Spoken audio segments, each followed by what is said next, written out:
Welcome friends, आज के video में हम देखेंगे बिहार एसएससी ऑफिस अटेंडेंट का जो मेंस का एग्जाम होने वाला है उसके क्वेश्चन। दोस्तों इस सेट में हमारे द्वारा 100 क्वेश्चन करवाए जा रहे हैं, जिससे आपके एग्जाम में लगभग 12 से 15 मार्क्स तक पूछे जाने की संभावना है। इसलिए जितना हो सके इस वीडियो को शुरू से अंत तक जरूर देखें। तो चलिए मैं इस वीडियो को शुरू करता हूँ। आज का हमारा पहला प्रश्न है, भारतीय संविधान के अनुच्छेद 13 के संदर्भ में न्यायिक समीक्षा का आधार क्या है?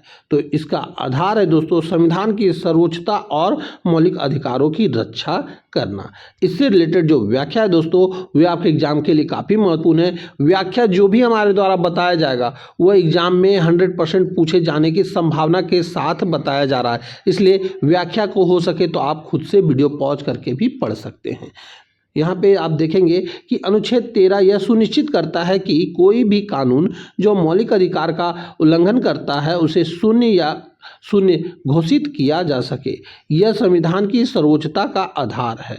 हमारा अगला प्रश्न है कि माइटोकॉन्ड्रिया के इलेक्ट्रॉन ट्रांसपोर्ट चैन में अंतिम इलेक्ट्रॉन ग्राही कौन है? तो दोस्तों इसमें अंतिम इलेक्ट्रॉन ग्राही होता है ऑक्सीजन। यहाँ पे इस प्रश्न का व्याख्या आप देखेंगे कि ईटीसी में इलेक्ट्रॉन अंततः ऑक्सीजन को स्थानांतरित किए जाते हैं जो हाइड्रोजन के साथ मिलकर पानी यानी H2O बनाता है। हमारा अगला प्रश्न है, मुद्रास्फीति के दौरान फिशर का विनिमय समीकरण में यदि P बढ़ता है तो इसका अर्थ क्या होता है? तो P जो बढ़ता है जब तो मुद्रा का मूल्य गिर रहा होता है, ये सही उत्तर हो जाएगा। दोस्तों काफ़ी अच्छे क्वेश्चन आपके द्वारा के लिए लाया गया है जो कि एग्जाम में 100% पूछे जाने की संभावना है। तो दोस्तों यदि आपको वीडियो अच्छा लगे तो इस वीडियो को लाइक और अपने दोस्तों में इस वीडियो को शेयर जरूर करें। और अब तक आप हमारे चैनल से नहीं जुड़े हैं तो हमारे चैनल को सब्सक्राइब करके जुड़ भी जाए।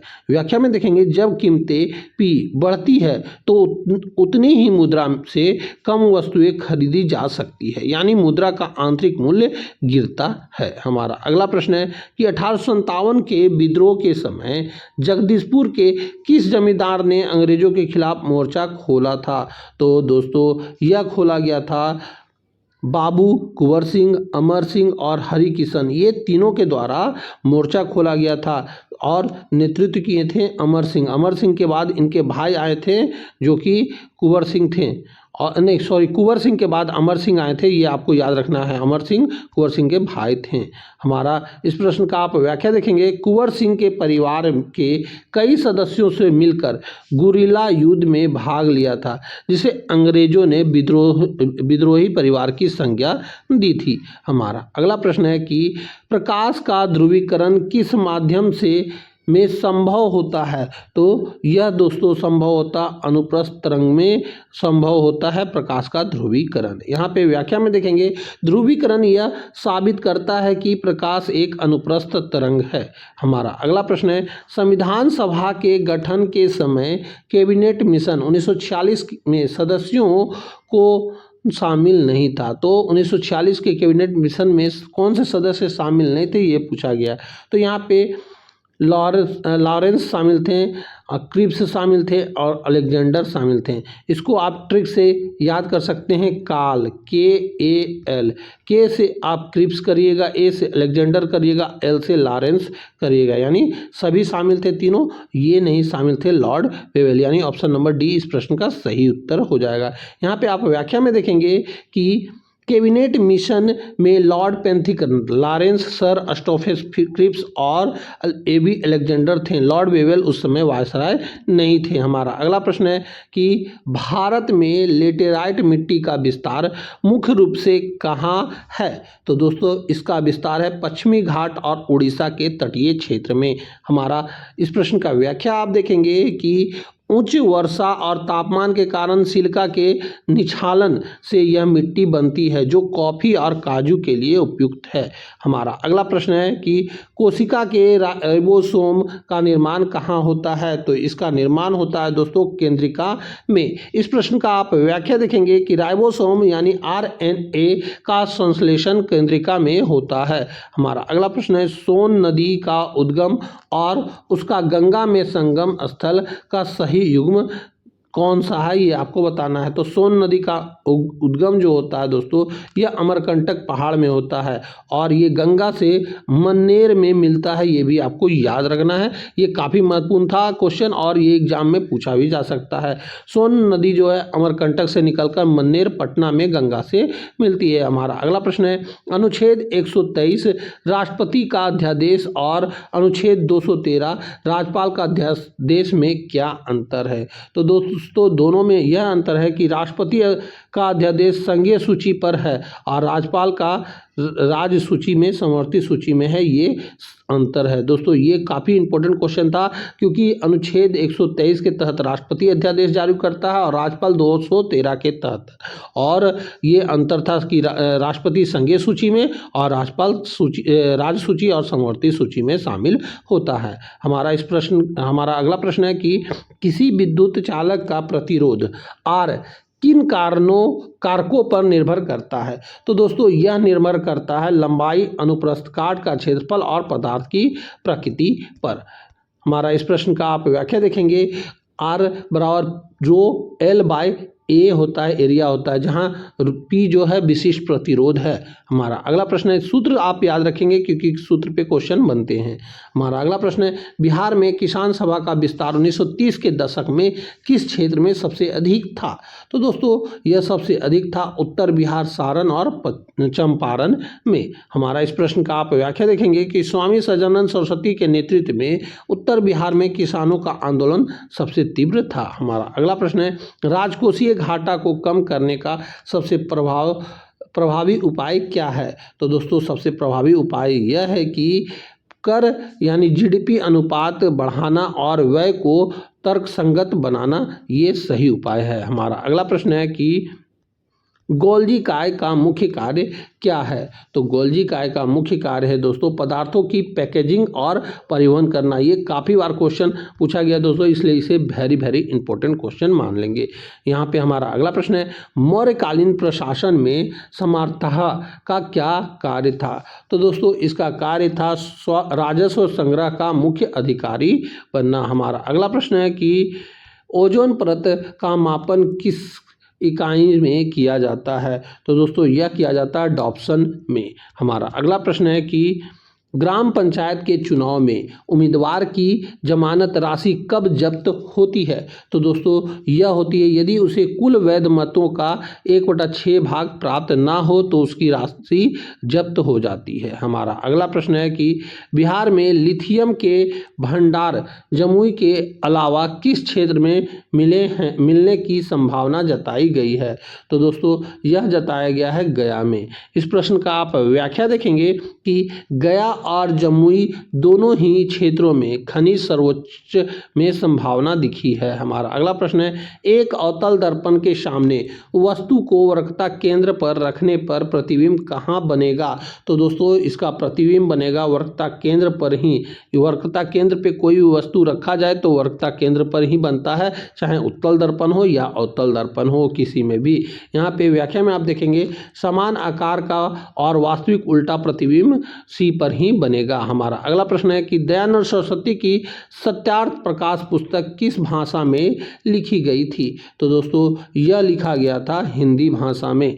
हमारा अगला प्रश्न है कि कौटिल्य के संपत्तांग सिद्धांत में आमत्य का क्या अर्थ था। तो इस आमत्य का अर्थ था दोस्तों अधिकारी या नौकरशाह, इसका आमत्य का अर्थ होता था। हमारा अगला प्रश्न है एथिलीन का उपयोग फल पकाने में किया जाता है, यह किस प्रकार का हार्मोन है। तो दोस्तों यह गैसीय हार्मोन है, यानी ऑप्शन नंबर ए। हमारा अगला प्रश्न है कि राज्यपाल की विवेकाधीन शक्तियों का वर्णन संविधान के किस अनुच्छेद में है। तो दोस्तों वह अनुच्छेद है अनुच्छेद 163। इस प्रश्न का आप व्याख्या देखेंगे कि अनुच्छेद 163 का सबक्लॉज 1 में राज्यपाल को मंत्रिपरिषद की सलाह के अलावा विवेकाधीन शक्तियों का उल्लेख है। हमारा अगला प्रश्न है कार्बनिक अम्ल और खनिज अम्ल में मुख्य अंतर क्या है। तो दोस्तों कार्बनिक अम्ल जो है कार्बन के बने होते हैं, खनिज के नहीं, ये सही बात है।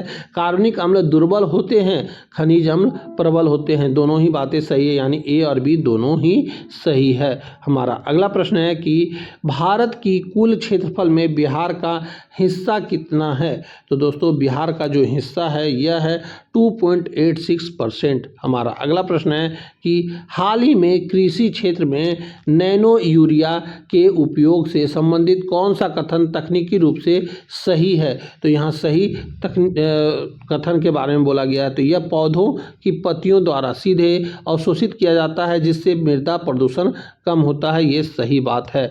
यहाँ पे इस प्रश्न का आप व्याख्या देखेंगे, नैनो यूरिया पत्तियों पर छिड़काव के माध्यम से दिया जाता है जिससे नाइट्रोजन का उपयोग अधिक प्रभावी होता है और मिट्टी में यूरिया की अत्यधिक बर्बादी कम होती है। हमारा अगला प्रश्न है कि भारतीय संविधान के अनुच्छेद 108 यानी संयुक्त बैठक के संदर्भ में कौन सा कथन गलत है? तो यहाँ गलत कथन को छांटना है दोस्तों। तो देखते हैं सही कथन कौन कौन सा है। तो इसे राष्ट्रपति द्वारा आहूत किया जाता है, ये सही बात है।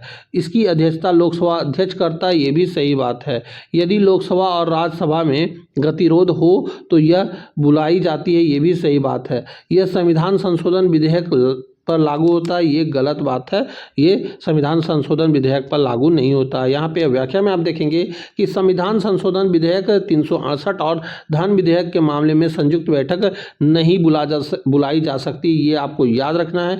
ये वेरी इंपॉर्टेंट बात है। हमारा अगला प्रश्न है कि 1857 के विद्रोह के बाद बिहार में नील विद्रोह का प्रभाव क्या था? तो बिहार में नील विद्रोह का प्रभाव था चंपारण में तीन कठिया प्रथा का धीरे धीरे अंत होना हो गया था। हमारा इस प्रश्न का व्याख्या आप देखेंगे, नील की खेती अनिवार्यता ने किसानों में आक्रोश भरा जो आगे चलकर चंपारण सत्याग्रह का आधार बना। हमारा अगला प्रश्न है, केल्विन चक्र में कार्बन स्थिरीकरण के लिए ऊर्जा का स्रोत क्या है? तो ऊर्जा का इसमें स्रोत होता है प्रकाश जो है निर्भर अभिक्रिया से प्राप्त एटीपी और NADPH करता है, स्रोत प्राप्त करता है।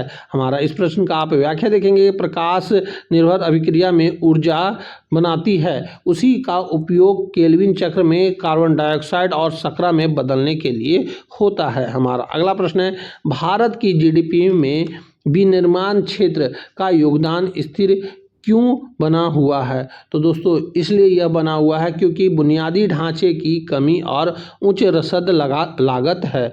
हमारा इस प्रश्न का आप व्याख्या देखेंगे कि आर्थिक सर्वेक्षण के अनुसार लॉजिस्टिक लागत और कौशल विकास की कमी विनिर्माण क्षेत्र की गति को धीमा रखती है। हमारा अगला प्रश्न है कि रोलेट एक्ट का विरोध करने के लिए बिहार में सत्याग्रह सभा का गठन कब और किसने किया था? तो दोस्तों यह किया गया था 1919 में मजरूल हक के द्वारा।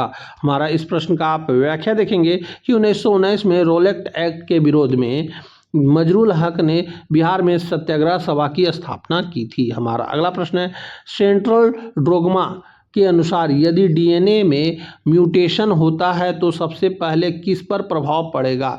तो दोस्तों सबसे पहले यह प्रभाव पड़ेगा mRNA का कोड यानी अनुक्रम में। हमारा इस प्रश्न का आप व्याख्या देखेंगे कि DNA में बदलाव में ट्रांसक्रिप्शन के दौरान बनने वाला mRNA का कोड बदल जाएगा जिसके बाद में प्रोटीन की संरचना प्रभावी होगी। हमारा अगला प्रश्न है कि कैमूर की पहाड़ी किस पर्वत श्रृंखला का विस्तार है? तो दोस्तों यह विस्तार है विंध्याचल पर्वत का। हमारा अगला प्रश्न है कि लेंज का नियम ऊर्जा संरक्षण के अतिरिक्त किस भौतिक नियम का पालन करता है? तो दोस्तों यह पालन करता है न्यूटन का तीसरा नियम यानी क्रिया प्रतिक्रिया नियम पर। इस प्रश्न का आप व्याख्या देखेंगे कि लेंज का नियम यह भी बताता है कि प्रेरित धारा हमेशा उस कारण का विरोध करती है जो उसे पैदा करता है, जो क्रिया प्रतिक्रिया जैसा होता है। हमारा अगला प्रश्न है कि नीति आयोग की सहकारी संघवाद की अवधारणा का आधार क्या है? तो दोस्तों इसका आधार है राज्यों की भागीदारी और परामर्श के आधार पर विकास नीति बनाना यानी ऑप्शन नंबर बी। हमारा अगला प्रश्न है कि चंपारण सत्याग्रह के दौरान गांधी जी ने किसके साथ मिलकर काम किया था? तो दोस्तों गांधी जी ने JB कृपलानी और ब्रज किशोर प्रसाद के साथ मिलकर काम किए थे। इस प्रश्न का आप व्याख्या देखेंगे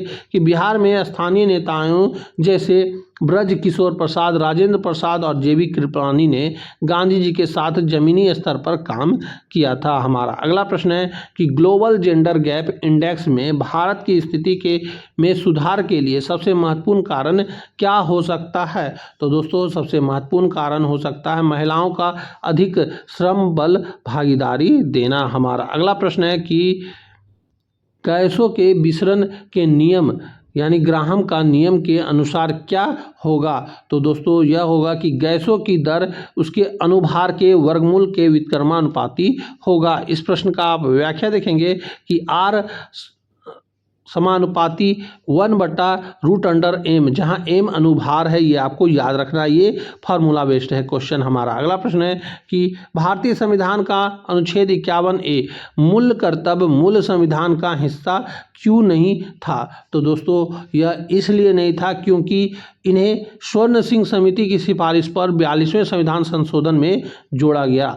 हमारा अगला प्रश्न है दोस्तों कि बक्सर का युद्ध 1764 के बाद कौन सी संधि हुई और उसका क्या परिणाम था? तो दोस्तों इसका यह परिणाम था कि इलाहाबाद की संधि और बंगाल, बिहार, उड़ीसा की दीवानी अधिकारी अंग्रेजों को मिल गई थी, यह संधि हुआ था। हमारा अगला प्रश्न है कि बिहार की पुरानी जलोढ़ मिट्टी यानी बांगर किस क्षेत्र में प्रमुखता से पाई जाती है? तो दोस्तों यह पाया जाता है गया, पटना, मुंगेर के दक्षिण बिहार में। हमारा इस प्रश्न का आप व्याख्या देखेंगे कि दक्षिण बिहार में गंगा के मैदानों में पुरानी जलोढ़ मिट्टी पाई जाती है, जिसे करेल केवाल भी कहते हैं। हमारा अगला प्रश्न है कि मानव शरीर में एरिथ्रोपोइटिस हार्मोन की अधिकता का क्या परिणाम हो सकता है? तो दोस्तों इसका परिणाम हो सकता है आरबीसी में अत्यधिक वृद्धि हो जाएगी। हमारा अगला प्रश्न है कि साइमन कमीशन की रिपोर्ट पर कांग्रेस की प्रतिक्रिया क्या थी? तो दोस्तों इसमें कांग्रेस की प्रतिक्रिया थी कि पूर्ण बहिष्कार और नेहरू रिपोर्ट का गठन करना। हमारा अगला प्रश्न है कि मौद्रिक नीति समिति के कितने सदस्य सरकार द्वारा नियुक्त किए जाते हैं? तो दोस्तों इसमें सरकार द्वारा टोटल 3 सदस्य नियुक्त किए जाते हैं। इस प्रश्न का आप व्याख्या देखेंगे कि एमपीसी में कुल 6 सदस्य होते हैं, 3 आरबीआई और 3 सरकार द्वारा मनोनीत होते हैं। हमारा अगला प्रश्न है कि रेड डेटा बुक में गंभीर रूप से विलुप्त प्राय श्रेणी का क्या अर्थ है? तो दोस्तों इसका अर्थ होता है कि प्रजाति को निकट भविष्य में विलुप्त होने का अत्यंत उच्च खतरा हो रहा है। हमारा अगला प्रश्न है कि बरौनी रिफाइनरी की स्थापना मुख्य रणनीतिक महत्व क्या था? तो इसमें मुख्य रणनीतिक महत्व जो था दोस्तों वह था असम के तेल को रिफाइनरी करना और बिहार के औद्योगिक विकास को गति देना, ये दोनों था, यानी ऑप्शन नंबर डी इस प्रश्न का सही उत्तर हो जाएगा। हमारा अगला प्रश्न है कि प्रकाश का अपवर्तन का स्नेल का नियम क्या है? तो दोस्तों स्नेल का नियम है साइन आई बटा में साइन आर बराबर स्थिरांक म्यू होता है। हमारा अगला प्रश्न है कि हृदय में पेसमेकर का स्थान कहाँ होता है? तो हृदय में पेसमेकर का जो स्थान होता है दोस्तों यह होता है दायां आलिंद की दीवारों में। हमारा अगला प्रश्न है कि सदाकत आश्रम की स्थापना में मजरूल हक के साथ प्रमुख सहयोगी कौन थे? तो दोस्तों इनके साथ जो प्रमुख सहयोगी सदस्य थे खैरू मियाँ, जिन्होंने जमीन दान दी थी। हमारा अगला प्रश्न है कि संविधान संशोधन के लिए राज्यों की सहमति अनिवार्य है यदि वह संशोधन है? तो यह होता है संघीय ढांचे जैसे उच्च न्यायालय, जीएसटी, केंद्र राज्य शक्ति से संबंधित हो, यह सही सहमति अनिवार्य होता है। हमारा अगला प्रश्न है भारतीय संविधान के अंतर्गत राज्य के नीति निर्देशक तत्वों का मुख्य उद्देश्य क्या है? तो इसका मुख्य उद्देश्य होता है एक लोक कल्याणकारी राज्य की स्थापना करना। हमारा इस प्रश्न का आप व्याख्या देखेंगे कि डीपीएसपी सामाजिक और आर्थिक लोकतंत्र को सुनिश्चित करने के लिए लोक कल्याणकारी राज्य की परिकल्पना करते हैं। हमारा अगला प्रश्न है कि 1912 में बांकीपुर कांग्रेस अधिवेशन की एक बड़ी विशेषता क्या थी। तो दोस्तों इसकी एक विशेषता यह थी कि इसकी अध्यक्षता एक ऐसे व्यक्ति ने कि जो बाद में ब्रिटिश सरकार के सलाहकार बने। हमारा इस प्रश्न का आप व्याख्या देखेंगे कि RN माथुरलकर ने अध्यक्षता की थी, जो उत्तरवादी विचारधारा के थे और बाद में ब्रिटिश व्यवस्था के करीबी माने गए। हमारा अगला प्रश्न है कि कैथोड किरणों के गुणों के बारे में कौन सा कथन असत्य है। तो यहाँ पे हम सत्य कथन के बारे में जानेंगे। तो देखते हैं, ये चुंबकीय क्षेत्र में विक्षेपित होती है, ये सही बात है। ये प्रतिदीप्ति उत्पन्न करती है, ये भी सही बात है। ये धातु की पतली पन्नी को भेद सकती है, ये भी सही बात है। पर इसका वेग प्रकाश के वेग के बराबर होता है, ये गलत बात है। इस प्रश्न का आप व्याख्या देखेंगे, इसका वेग प्रकाश के वेग से काफ़ी कम होता है। हमारा अगला प्रश्न है, गरीबी हटाओ का नारा 5वीं पंचवर्षीय योजना और उसके बाद आर्थिक सुधारों का क्या संबंध था। तो इसका संबंध था, सुधारों ने विकास दिया लेकिन क्षेत्रीय असमानता को बढ़ाया, ये सही बात हो जाएगा। हमारा इस प्रश्न का आप व्याख्या देखेंगे कि आर्थिक उदारीकरण ने GDP तो बढ़ाई लेकिन अमीर और गरीब के बीच की खाई असमानता भी चौड़ी कर दी। हमारा अगला प्रश्न है कि भारत में प्रोजेक्ट टाइगर के तहत कोर बफर रणनीति क्या अर्थ है। तो दोस्तों इसका अर्थ होता है कि कोर क्षेत्र में केवल बाघों का संस्करण है, जबकि बफर में सीमित मानवीय सह अस्तित्व की अनुमति है। हमारा अगला प्रश्न है कि बौद्ध धर्म के अष्टांगी मार्ग में समष्टि दृष्टि का क्या अर्थ होता है। तो दोस्तों इसका अर्थ होता है कि 4 आर्य सत्यों की पूरी तरह से समझना। हमारा अगला प्रश्न है, हृदय की धड़कन के दौरान सिस्टोल और डायस्टोल क्या अर्थ है। तो इसका अर्थ होता है, सिस्टोल में हृदय सिकुड़ती है और डायस्टोल में फैलता है, ये आपको याद रखना है, ये वेरी इंपॉर्टेंट क्वेश्चन है। हमारा अगला प्रश्न है कि लॉर्ड रिपन के हंटर कमीशन 1882 का प्राथमिक उद्देश्य क्या था।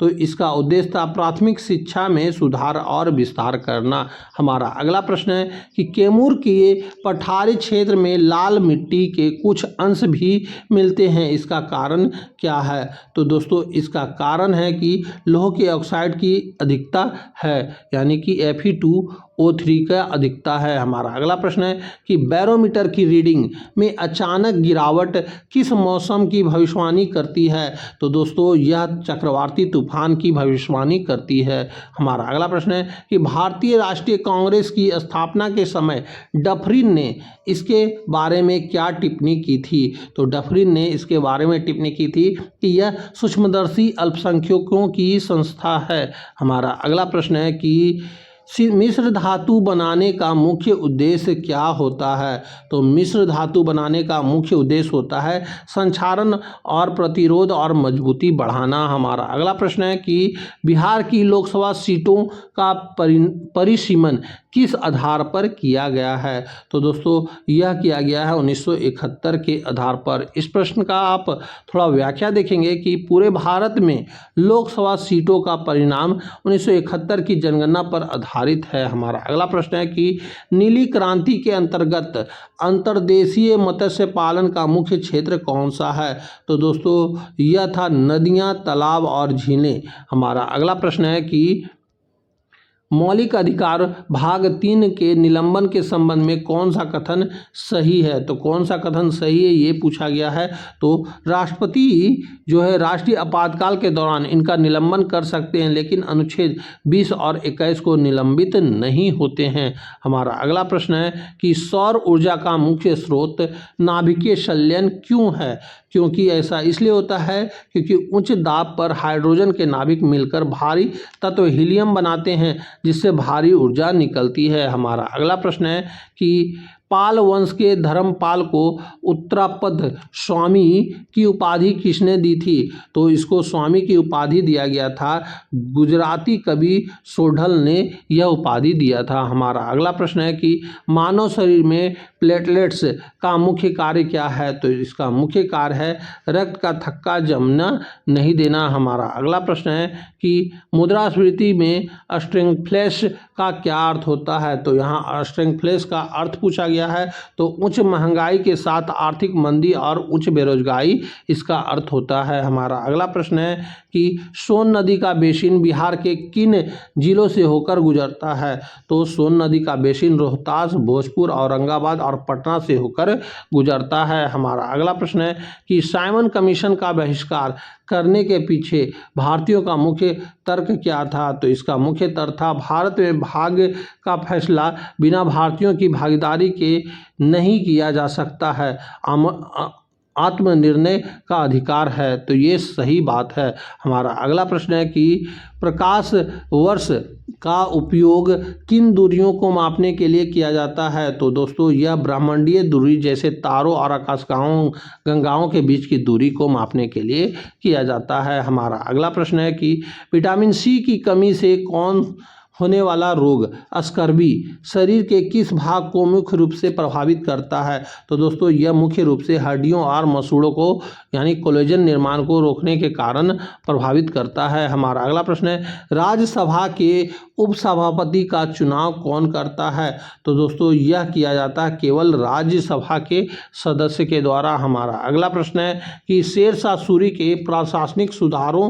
के में रैयतवाड़ी का शुरुआती रूप क्या था? तो इसका शुरुआती रूप था दोस्तों कि सीधे किसान और राज्य के बीच संबंध होना। हमारा अगला प्रश्न है, उससे पहले इस प्रश्न का आप व्याख्या देखेंगे कि शेरशाह सूरी ने किसानों से सीधे संपर्क स्थापित किया था, जो भविष्य में अकबर के टोडरमल बंदोबस्त का आधार है बना। हमारा अगला प्रश्न है समुद्रगुप्त की ग्रहण मोक्ष अनुग्रह नीति का मुख्य कूटनीति उद्देश्य क्या था? तो दोस्तों इसका मुख्य उद्देश्य नीति था दूरस्थ राज्यों में प्रत्यक्ष शासन की जटिलता से बचकर उन्हें मित्रवत अधीनस्थ बनाना। हमारा अगला प्रश्न है, उससे पहले इस प्रश्न का आप व्याख्या देखेंगे कि समुद्रगुप्त समझता था कि दक्षिण भारत के दूरस्थ राज्यों पर सीधा शासन करना कठिन है, इसीलिए उन्हें जीतकर वापस करना एक चतुर कूटनीति थी। हमारा अगला प्रश्न है कि क्षोभ मंडल में ऊंचाई के साथ तापमान के घटने की दर लगभग क्या है? तो दोस्तों इसका जो ऊंचाई के साथ तापमान घटने का जो दर है वह है 6.5 डिग्री सेंटीग्रेड प्रति 1000 मीटर पर यह घटता है। हमारा अगला प्रश्न है कि आरबीआई द्वारा रेपो रेट में वृद्धि का बाजार की तरलता पर क्या असर पड़ता है? तो दोस्तों इसका असर पड़ता है कि तरलता कम हो जाती है। हमारा अगला प्रश्न है कि बिहार का दुर्गावती जलप्रपात तेल्हड़ कुंड कैमूर पठार के किस भू आकृति का क्षेत्र में आता है? तो दोस्तों यह आता है कैमूर के पठारी क्षेत्र में। हमारा अगला प्रश्न है कि भूकंप पी तरंगे किस प्रकार की तरंगे हैं? तो दोस्तों पी तरंगे जो होती है यह अनुदैर्ध्य तरंगे होती है। हमारा अगला प्रश्न है कि पानीपत के प्रथम युद्ध 1526 में बाबर की जीत का मुख्य तकनीकी कारण क्या था? तो इसका मुख्य तकनीकी कारण था तोपखाने का कुशलतापूर्वक उपयोग करना। हमारा अगला प्रश्न है कि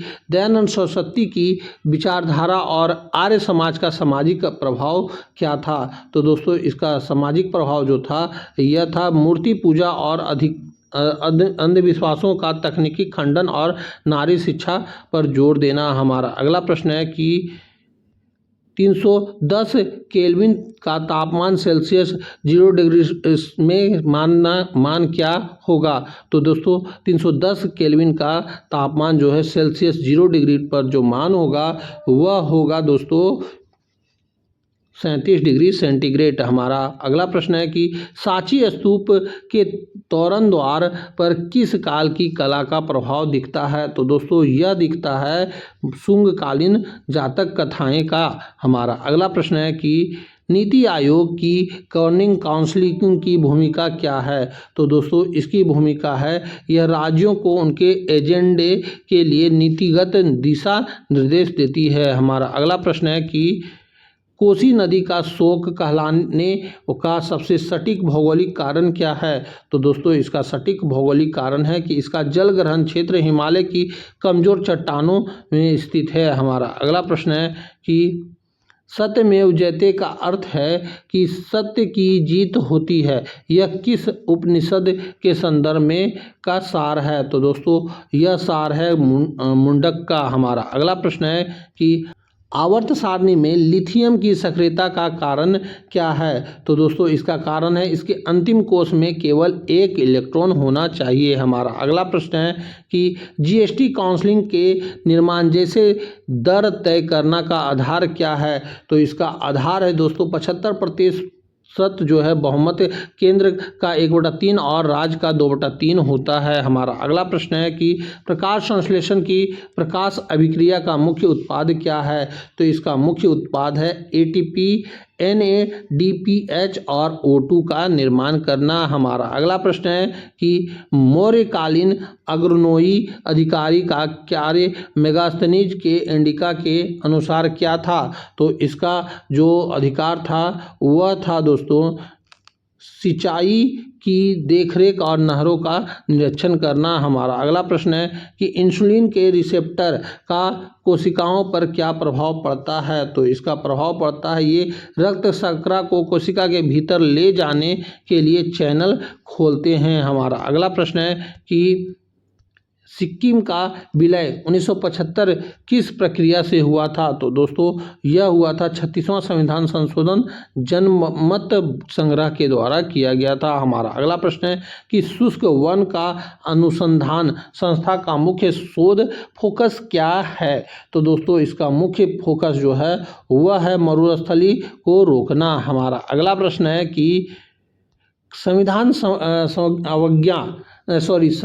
सविनय अवज्ञा आंदोलन के दौरान गांधी जी की दांडी यात्रा का मार्ग कितना था? तो दोस्तों इसका जो मार्ग था वह था साबरमती से दांडी तक लगभग 240 मील यानी 385 किलोमीटर। हमारा अगला प्रश्न है कि हीरे का विद्युत कुचालन होने का कारण उसकी sp3 हाइब्रिडाइज्ड संरचना है जिसका अर्थ है, तो इसका अर्थ होता है दोस्तों सभी 4 वैलेंस इलेक्ट्रॉन बंधे हुए होते हैं। हमारा अगला प्रश्न है कि संविधान संशोधन के लिए विशेष बहुमत में कौन सा 2 पहलू अनिवार्य है? तो दोस्तों इसमें अनिवार्य है कुल सदस्यों का 50% से अधिक और उपस्थित मतदान करने वालों का 2/3। हमारा अगला प्रश्न है कि पीपल का कौन सा गुण इसे पवित्र और पर्यावरण अनुकूल बनाता है? तो दोस्तों यह बनाता है यह रात में भी ऑक्सीजन उत्सर्जन में सक्षम है। हमारा अगला प्रश्न है कि राइबोसोम की प्रोटीन की फैक्ट्री होने का क्या अर्थ है? तो दोस्तों इसका अर्थ होता है वह स्थल जहां mRNA और tRNA मिलकर पॉलीपेप्टाइड श्रृंखला बनाते हैं। हमारा अगला प्रश्न है कि कोयम्बटूर को दक्षिण भारत का मैनचेस्टर क्यों कहते हैं? तो दोस्तों इसे इसलिए कहा जाता है क्योंकि टेक्सटाइल मिलों की संघनता के कारण ऐसा होता है। तो दोस्तों यहीं पे हमारा इस सेट का 100 क्वेश्चन पूरा होता है जो कि आपके एग्जाम के लिए काफ़ी महत्वपूर्ण थे और इससे लगभग 10 से 15 मार्क्स तक एग्जाम में पूछे जाने की संभावना है, इसलिए जितना हो सके इस वीडियो को अपने दोस्तों में भी शेयर करें। तो दोस्तों यहीं पर हम इस वीडियो को समाप्त करते हैं। अब हम आपसे मिलेंगे अगली वीडियो में, तब तक के लिए जय हिंद, वंदे मातरम।